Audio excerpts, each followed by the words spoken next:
I looked at her, the same woman who once promised sincerity and loyalty, now paralyzed, without reaction to the words contained in the sentence that defined that our son, the only link of purity in the midst of so much filth, would stay with me. She could barely lift her head, and I could feel her surprise was just a fraction of the despair that was beginning to consume her. It was difficult to understand, at first, how things got to this point. I loved that woman. Every detail, every trait of his personality was precious to me. I remember the endless nights when we would lie side by side, making plans for the future, dreaming together about everything we would build. Life seemed almost perfect, until the day the signs began to appear. Small changes, subtle but cruel. She slowly moved away, like a shadow that disappears in the darkness, and I, naively, clung to the hope that everything would return to normal. The first blow was an emptiness in my chest, an emptiness that consumed me every time I realized that she wasn't really there anymore. The excuses started piling up: I'm tired, I need space, it's work that stresses me out. Each justification sounded like a wall she erected between us. I tried to convince myself that it was just a phase, but deep down, I knew something bigger was behind it all. And then, one night, the truth came like a knife. A betrayal so devastating it left no room for redemption. The memory of that night, of how I discovered what she was hiding, is still vivid in my mind. Her phone was on the table, vibrating. Curiosity, an instinctive impulse, made me look, and what I found there was enough to destroy everything I had built in my mind. A series of messages and photos that confirmed, without a shadow of a doubt, that she was no longer mine. The worst thing was that it didn't seem like a mistake, it was something deliberate, planned, as if each one of those conversations and meetings had been an act calculated to destroy everything I believed in. When I confronted her, she tried to deny it, but her words tangled together, like a web of desperate lies. It was a mistake, she stammered, as if such a betrayal could be reduced to a mistake. You know I love you. I was confused. But how is someone who loves capable of burying another in such a vile way? How can someone be so cold as to make plans with a lover while still swearing eternal love? I couldn't hear anything else. The only thing I felt was the emptiness of a relationship that could never be the same. After that day, our home life became a silent battlefield. We tried, for a while, to keep up appearances. For our son, I said to myself, trying to believe that was enough.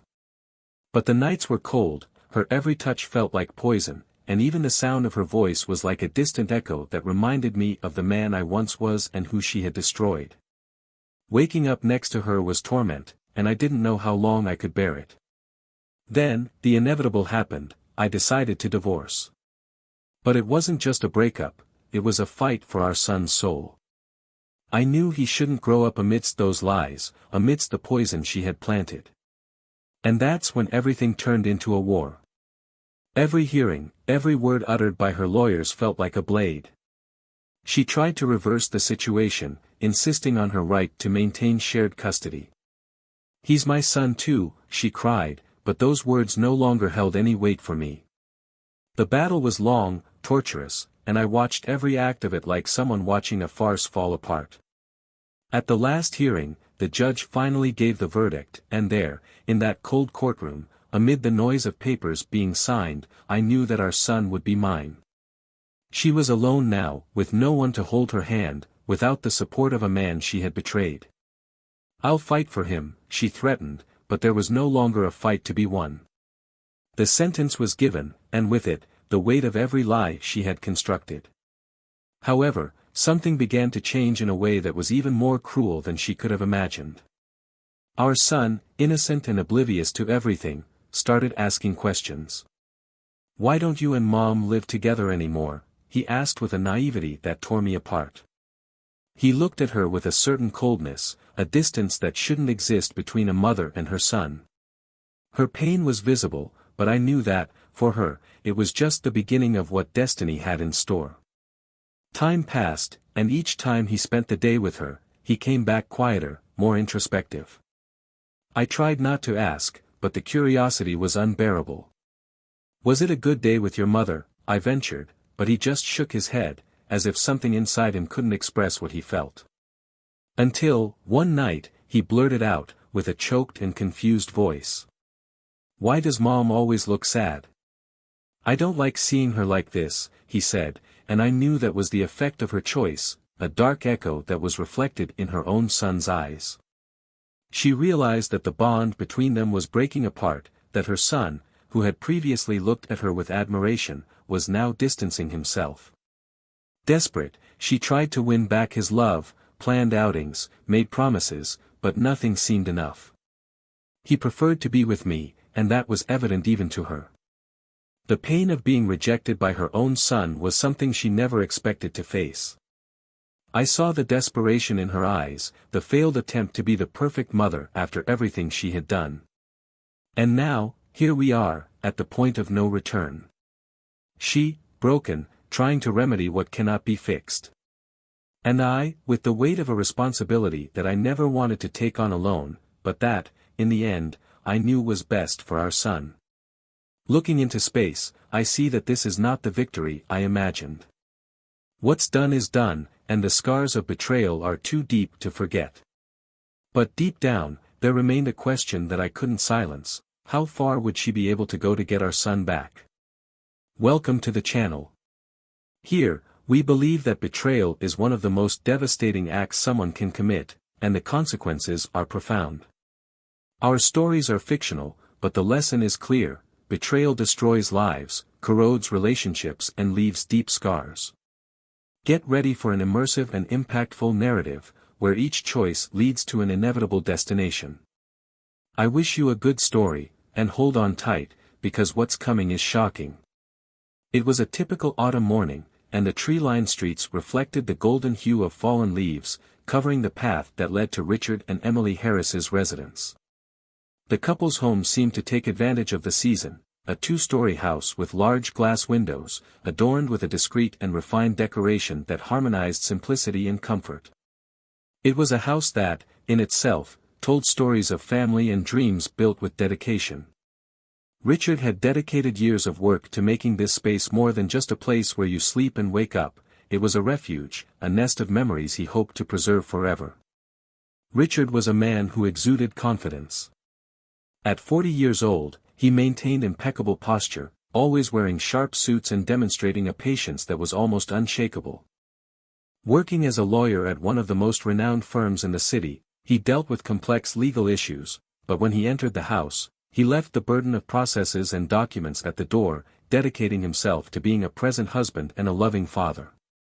His son, Noah, just 7 years old, was the reason for his pride. Richard seemed to see in the boy a younger version of himself, imagining that he could, one day, walk even bigger and brighter paths. Emily, on the other hand, radiated a different energy. Elegant and always well-groomed, she was responsible for bringing a touch of art and lightness to that home. She worked as an interior designer and dedicated herself to her career with passion, but without allowing it to interfere with her family life. Her presence was enchanting, and Richard felt a genuine admiration for the way Emily made life seem more colorful.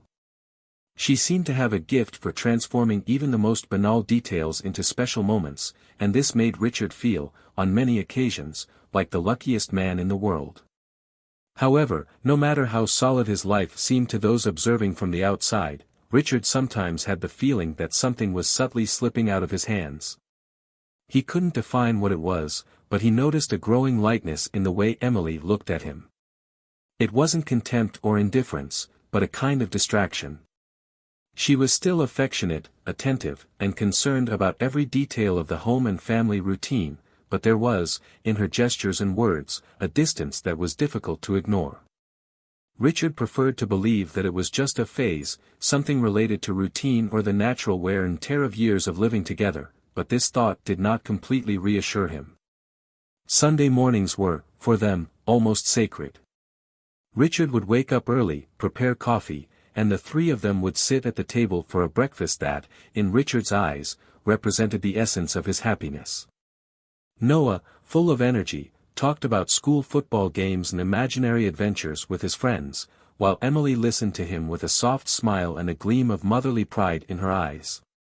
Richard took advantage of these moments to observe the two and feel the peace that scene gave him. After breakfast, it was common for Noah to play in the yard or go to the park with Emily, while Richard took the opportunity to focus on his reading or resolve work issues. However, there were days when he would subtly try to get closer to Emily, suggesting that just the two of them go out for lunch or watch a movie together. Often, she accepted, but other times, there were excuses, small impediments that appeared as if they were inevitable. "I have a lot of work," she would say, or, "let's leave it for another day. I have some things to take care of." These answers bothered him, even though he tried not to let it show. At work, Richard was known for his discretion and serenity, and he carried these same qualities into his personal life. He had close friends, but rarely talked about his intimate life. For him, everything that mattered was under the roof of his home, where he could feel the warmth of Emily's presence and Noah's infectious laughter. However, in the last few months, he began to feel that something was wrong, a feeling that grew every time he tried to remember the days when he and Emily were inseparable, in love and full of plans. The memories were vivid, and when he closed his eyes, Richard could recall their first dates, their long conversations until dawn, and their plans to build a family together. They were young and full of dreams, and everything seemed so simple back then. He wondered, with a certain melancholy, if it was inevitable that time would wear down relationships, or if, somehow, he had failed to keep alive that flame that had united them from the beginning. That same afternoon, while Noah was playing with some friends in the backyard, Richard decided to go for a walk around the neighborhood. Sometimes he felt like he needed a moment to gather his thoughts, something Emily always understood and respected. During the walk, he passed by several places that held memories of the moments he had lived with Emily, the cafe where they met, the small square where they used to talk for hours, and even the small park where they had taken Noah to play when he was still a baby. When he returned home, he found Emily and Noah in the living room, laughing about something only the two of them seemed to understand. He smiled, grateful for that moment, but at the same time, the feeling of something slipping through his fingers continued to disturb him.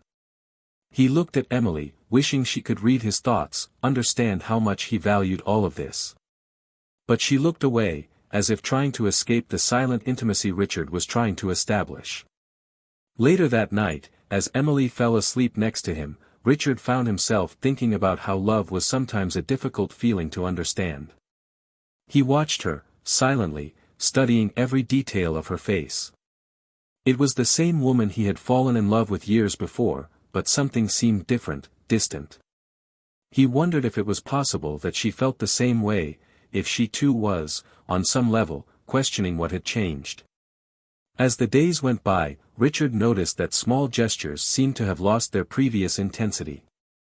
He felt that his attempts to get closer to her were met with a certain aloofness, and this saddened him, but he preferred to believe that they were just his concerns, something that he was interpreting in an exaggerated way. He still loved her deeply and, deep down, he hoped that Emily also had the same feeling for him. After all, they had a history together, a life built on trust and mutual respect. However, as Richard continued to question himself, he couldn't stop the doubts from piling up. One morning, while organizing some papers, he found a card, a souvenir from their wedding day. It was a simple but meaningful photo. They were smiling, their eyes shining with happiness, as if the entire world was in front of them. That Richard in the photo was a man who believed in the eternity of love, who was certain that nothing could shake what they had built. He kept the photo in his pocket, like someone keeping a secret, and decided that, no matter how exhausting the routine was, he would fight to keep what they had. I knew that true love was made up of ups and downs, moments of uncertainty in renewal. He believed that if there was something wrong, together they could overcome it. But as he tried to ignore the signs, an unsettling feeling lingered in his chest, as if there was something he couldn't see, a silent shadow that threatened everything he held dear. Richard began to notice that there were more shadows than he had imagined in that life that, until then, he had considered harmonious. Small signs, details that he previously ignored, now seemed to insist on catching his attention. Emily's excuses for postponed appointments became more and more frequent, and, at times, her explanation that she needed to resolve urgent work matters sounded almost rehearsed. Richard watched, with a mixture of sadness and apprehension, as these behaviors seemed to become part of their routine. One night, as Emily was getting ready to leave for an unexpected work meeting, Richard offered to accompany her, suggesting that they could, perhaps, enjoy dinner later. Her expression froze for a second, and Richard could see something in her eyes that disconcerted him, a quick but uncomfortable hesitation. "Wouldn't be a good idea," she replied, trying to sound casual. "It's going to be a long and probably boring meeting. You'd be there, just waiting, and I wouldn't like that." Richard smiled, without insisting, but her response echoed in his mind as he watched her walk out the door, with a rush that seemed to contradict his methodical nature. He couldn't help but wonder what really kept her so busy. In the days that followed, Emily's behavior continued to intrigue him. She seemed more present at times, as if she were trying to make up for her absences, but her mind sometimes seemed distant, wandering in places where Richard had no access. He tried to find ways to reconnect, organizing little outings for the family, planning discreet surprises, but nothing really seemed to work. One Friday night, after Noah was asleep, Richard and Emily were talking on the couch. She looked tired, and although they were side by side, there was a distance between them that seemed impossible to bridge.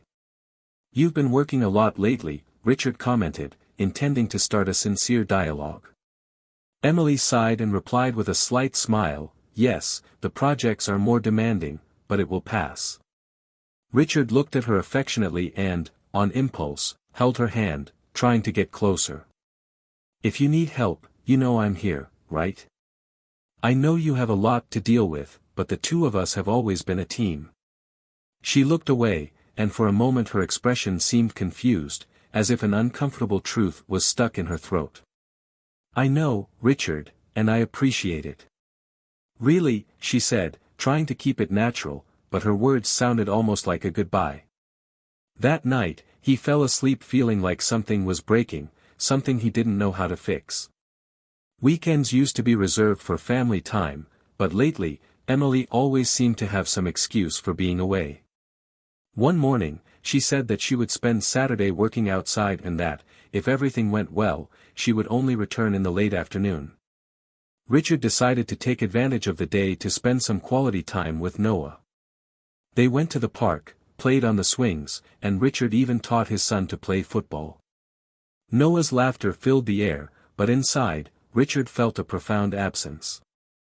When Emily returned home that night, there was a lightness to her face, a glow that wasn't caused by tiredness.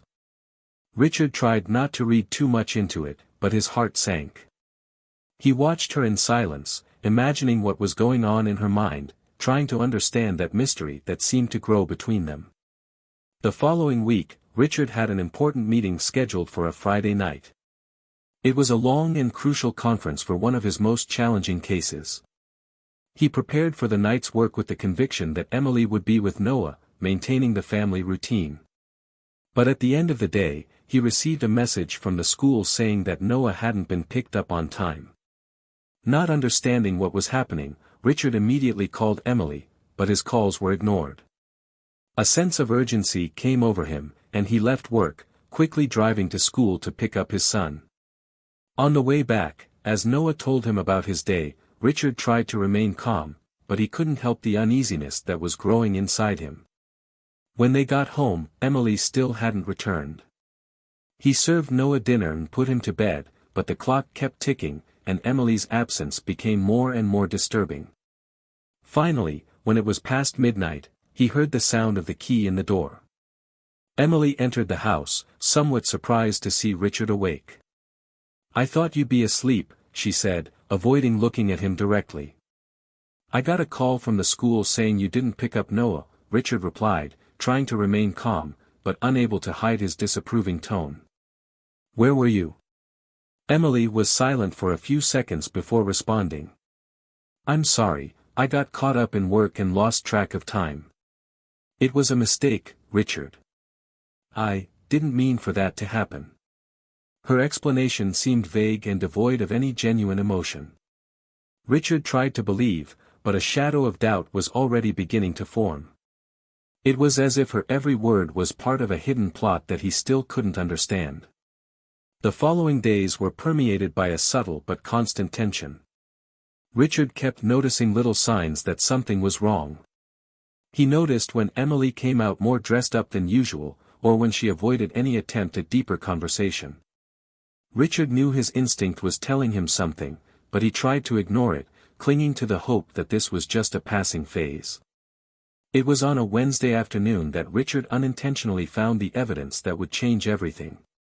He was organizing some papers in his home office when, upon opening a drawer, he found a restaurant receipt with a specific date and time, from a place he knew they had never been to together. At first, he thought it might be a simple mistake, but the idea that Emily might be hiding something tormented him. He tried to convince himself that it was just a receipt, that he was exaggerating, but the discomfort wouldn't leave him alone. The next day, Richard decided to act. He chose a casual tone and asked Emily how work had been last Wednesday. She hesitated for a moment, but then responded with her usual calmness. "Ah, it was a tiring but peaceful day. Nothing special." Richard realized something was wrong. Her normally soft voice now sounded distant, as if she were hiding something. He swallowed hard, feeling the weight of suspicion growing inside him. The nights that followed were filled with insomnia and doubts. Richard knew he was on the verge of a breakthrough, but he feared what he might find. He found himself on a threshold between reality and fear, between the hope that everything was just his paranoia and the almost certainty that there was something dark lurking. Finally, one Friday, Richard took courage and decided to confront Emily. She had left for a work meeting, and he decided to wait for her at home, planning to finally clarify everything. When the clock struck midnight and Emily hadn't returned, he decided to call the restaurant whose receipt he'd found. He inquired about a reservation in her name, and, with a mixture of shock and disappointment, received confirmation that she was, in fact, a regular customer. When Emily finally returned home, Richard was sitting in the living room, waiting. She walked in, trying to smile, but his gaze made her retreat. "Emily," he began, his voice firm but laced with pain, "how long do you think you could hide this from me?" She stood frozen, not knowing how to respond. Richard remained silent, watching Emily with an intense, steady gaze. The atmosphere between them was almost suffocating, heavy with the weight of words that had not been spoken, but that floated there, revealing an unbearable tension. Emily hesitated, trying to appear calm, but there was something in her gaze that conveyed the discomfort of someone who already knew that the truth would come out, sooner or later. "For how long, Emily?" Richard asked, finally breaking the silence, his voice firm and low, laced with disappointment. He was exhausted from holding himself back, and the tone of his voice expressed more than any accusation could say. Emily took a deep breath, looking away. I don't know what you're talking about," she replied, in a barely audible whisper, but they both knew that the attempt at evasion wouldn't last. "Please don't insult my intelligence," Richard said, his voice sharper than ever. "I know there's something going on, Emily. I know it's not just work, I know there's someone else. I just want to understand how you could get to this point." Emily's face contorted, and he could see an internal battle in her eyes. She bit her lip, unable to hold his gaze. The words were stuck in her throat, but at the same time, she seemed to fear the moment when everything would come to a head. "Richard. I'm so sorry," she began, her voice breaking as her eyes began to fill with tears. "None of this was planned. I don't even know how to explain it." She looked away, and he could see that the weight of guilt was beginning to take over her.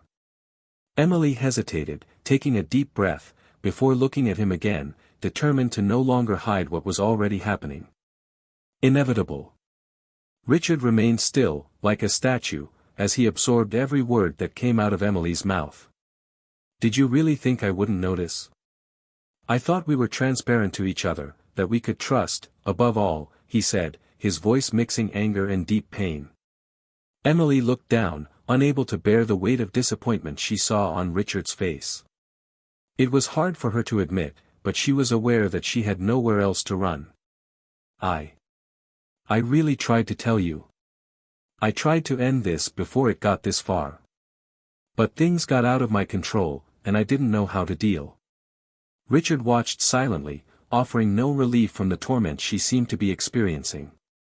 He wanted to hear the truth, even if the truth was as painful as he feared. "How long has this been going on, Emily?" he asked, keeping a calm tone of voice, but his gaze was penetrating, demanding a direct answer.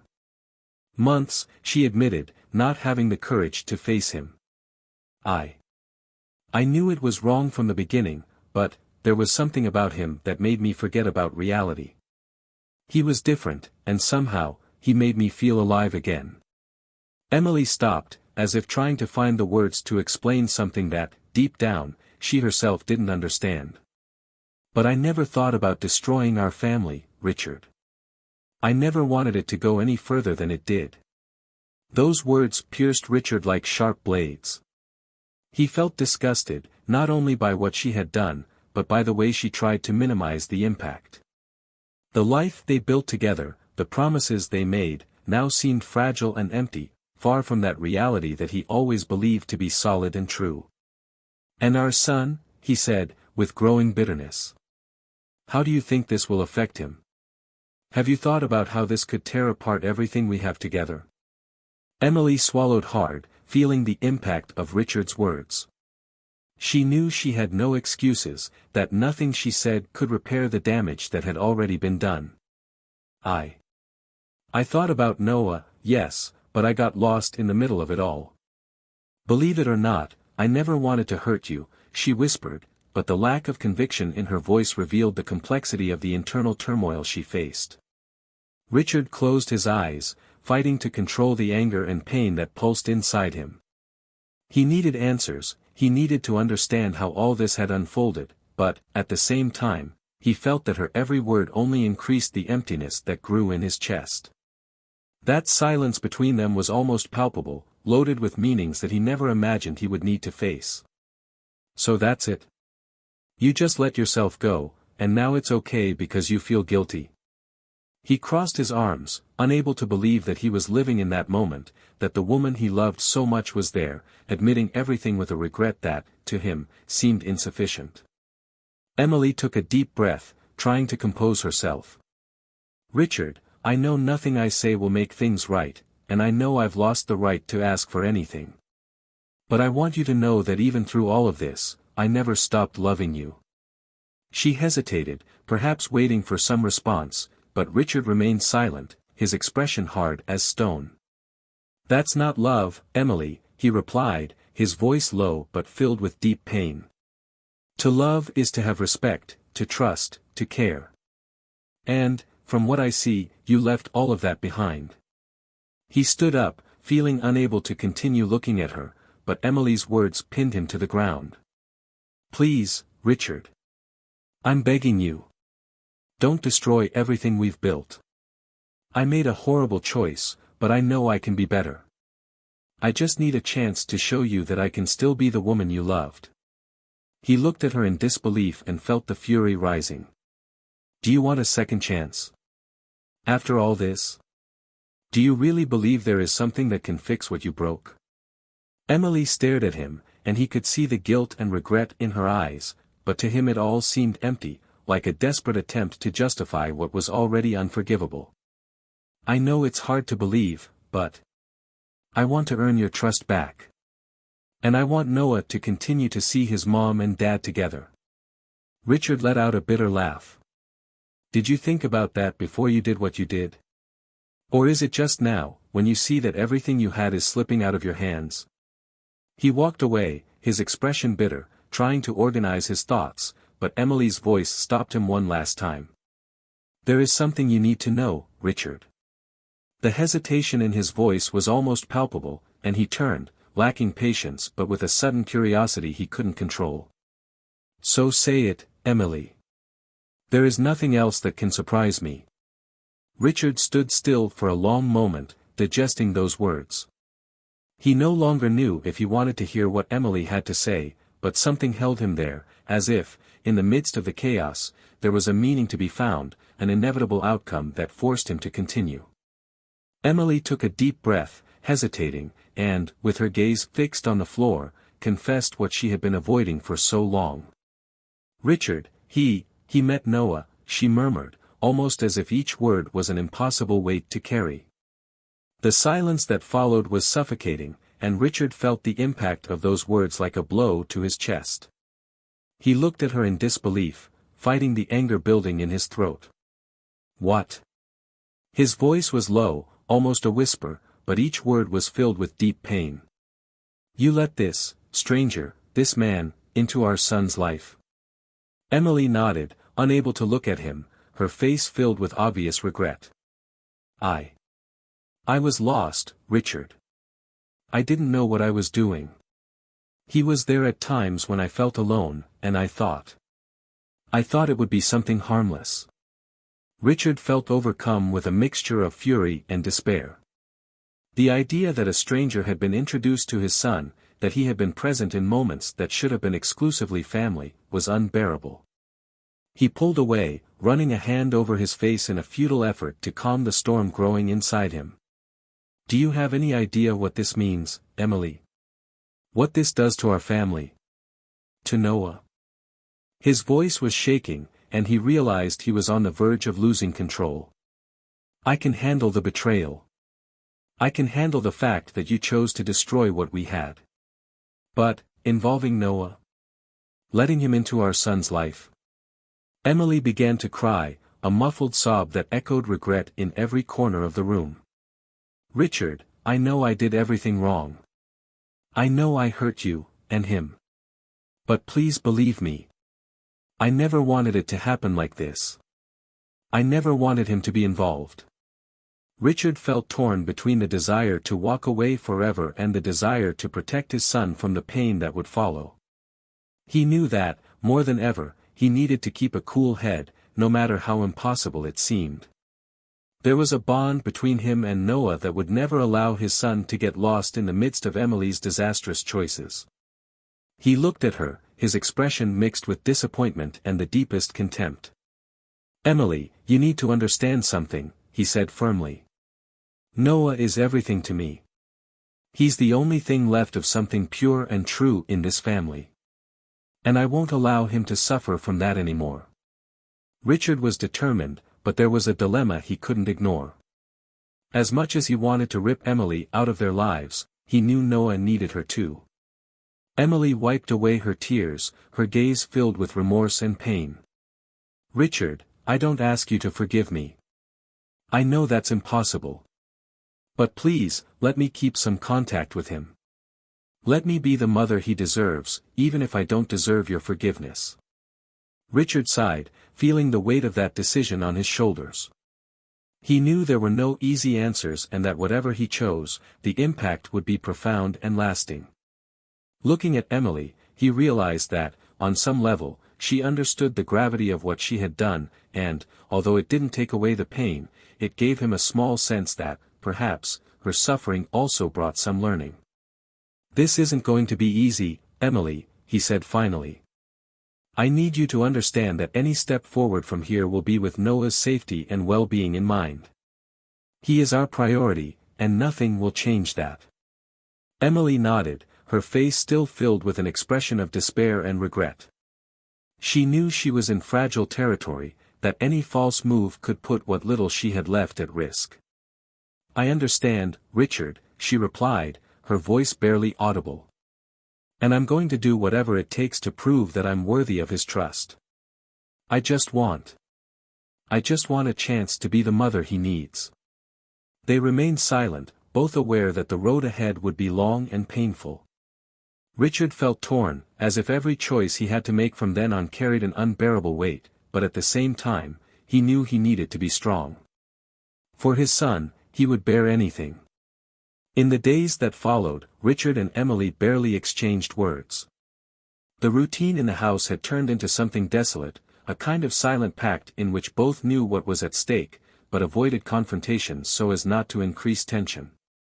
Noah, oblivious to his parents' emotional turmoil, continued to express his affection for both of them, but Richard noticed that his son was beginning to feel the coldness that had developed between them. There were times when the boy would look at his father, as if trying to understand what was wrong, but Richard would look away, feeling unable to deal with his son's questions. One afternoon, while watching Noah play in the yard, Richard felt his heart sink. He knew that his son, sooner or later, would begin to realize the truth, and that tormented him. He didn't want Noah to feel responsible or to bear the burden of mistakes that belonged only to them, his parents. He knew the best way to protect his son was to find a way to keep the peace, even if it meant enduring Emily's presence. Emily, on the other hand, did everything she could to rebuild what little was left of her relationship with Noah. She picked him up from school, tried to be present at his activities, and even organized play afternoons at home. But no matter how hard she tried, she knew something had broken. Noah was beginning to distance himself from her in a subtle but noticeable way. He no longer asked for her company as much and often preferred to spend time with his father. Richard noticed this change and felt both relieved and sad. Relieved because he knew Noah was looking for a trustworthy figure, someone he could admire and respect, sad because, despite everything, he didn't want his son to grow up without a mother present. He knew that the ideal would be a coexistence in which Noah could feel the love and care of both, but he also knew that, with Emily, nothing would be the same as before. As the days went by, the relationship between Richard and Emily became a game of delicate balance, where both tried to avoid confrontations to preserve a minimally healthy environment for their son. Still, the weight of betrayal continued to hang over them, a constant reminder that the home that once felt like a refuge now bore invisible scars that could never be erased. Richard, in his internal struggle, questioned whether he should give up everything and move on without Emily or try to maintain a friendly coexistence, no matter how painful it was. He knew that any decision he made would not be without pain, but Noah's presence kept him focused on what really mattered, his son's well-being and happiness. Emily, in turn, was trying to find a way to repair the damage she had caused. She knew her relationship with Richard was irreparably damaged, but as she looked at Noah, she felt an even greater responsibility to redeem herself. The boy was the link that connected her to a life that, in some way, she had destroyed, but he was also her hope for redemption. As the days passed, Richard began to realize that perhaps the path to finding peace involved more than just punishing Emily for her choices. He realized that even though he could never trust her in the same way again, he could try to maintain an environment in which Noah would not be affected by his parents' hurt. What they didn't know was that the impact of their choices and the reflection of their actions began to shape something much bigger than any resentment. In the months that followed, Richard and Emily found a kind of silent truce. It wasn't love, much less forgiveness, but something they kept for Noah's sake. Even so, Richard knew it was impossible to go back to what they once had. Every day, he found himself more distant from Emily and more attached to the purpose of protecting his son, of ensuring that he didn't bear the mark of a broken childhood. Meanwhile, Emily tried to reconnect with Noah. She realized that their relationship was shaky and did her best to compensate for the emotional absence she had allowed by making room for someone else in her life. But no matter how hard he tried, the closeness Noah had with his father became increasingly evident. The boy began to notice nuances that escaped her, and, when he looked at her, there was something questioning in his gaze, a mixture of curiosity and distrust that hurt her deeply. One day, as Emily was preparing to take Noah to an activity, Richard was called to a meeting at school. He didn't know what to expect, but when he arrived, he found the school counselor waiting for him with a serious expression. "Mr. Harris, Noah has been acting more reserved lately. We know that changes at home can be a stressful factor for him, and we are concerned that this situation is affecting his emotional state," said the counselor, with a careful tone. Richard felt a pang of guilt and worry. The last thing he wanted was for Noah to be harmed by the situation. He looked at the counselor and in a firm tone replied, "I will do whatever it takes to help you. He is my priority." Richard's words were true and, that night, as he looked at Noah sleeping, he felt that, to preserve his son's well-being, he would have to make a definitive decision about their future. The next morning, he called Emily for a talk. "I don't want this for Noah anymore. He deserves to grow up in an environment where there are no resentments or uncertainty," he began, choosing his words carefully. Emily looked at him, surprised and apprehensive. "I believe the best thing for him is a complete separation between us. It is the only way to preserve the peace and stability he deserves." Emily tried to argue, tried to convince him that they could find a solution, but Richard was determined. He realized that, no matter how much they tried to keep the peace, her constant presence reopened wounds that he was trying to heal inside. And he knew that, for Noah's sake, he needed to leave everything behind, even if it meant giving up something that he, in the past, considered indispensable. A few weeks later, the decision was made official. Richard gained full custody of Noah, and Emily was advised to maintain a more limited coexistence. She knew that, no matter how hard she tried, her relationship with Noah was no longer the same. The boy was increasingly attached to his father, and the guilt he carried for allowing a stranger to invade the family's space now became an unbearable weight. Emily decided to leave town. She said goodbye to Noah in a brief and painful encounter, where he seemed distant, almost oblivious to what was happening. However, she knew that her presence there only increased her son's pain and that of Richard himself. With a heavy heart and silent tears, she left, knowing that in leaving home, she was also leaving a part of herself that she would never recover. Meanwhile, Richard and Noah went on to rebuild their lives in peace. The home, which was once a silent battlefield, became a space of safety and affection. Richard made an effort to be present in every detail of Noah's life, and, over time, he noticed that his son was regaining the joy that had previously been compromised by family instability. One late afternoon, as they watched the sunset together, Noah looked at his father and innocently asked, "Daddy, why did Mommy have to leave?" Richard took a deep breath, feeling the weight of the question and the responsibility to answer truthfully, but also protectively. "Sometimes, Noah, people make mistakes, and those mistakes make us go our separate ways. But the important thing is that we're here together, and that we'll always be here for each other." Noah nodded, seeming to understand, albeit in a simple way, what his father meant. They remained there, side by side, as the sun sank below the horizon, marking a new beginning for both of us.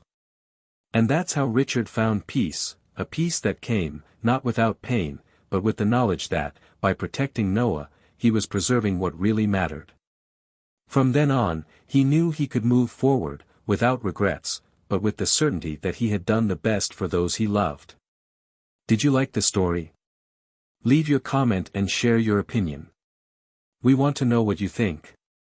Don't forget to subscribe to the channel for more stories like this. And remember, here, we never support betrayal, but we explore its consequences, showing how they destroy lives and leave deep scars.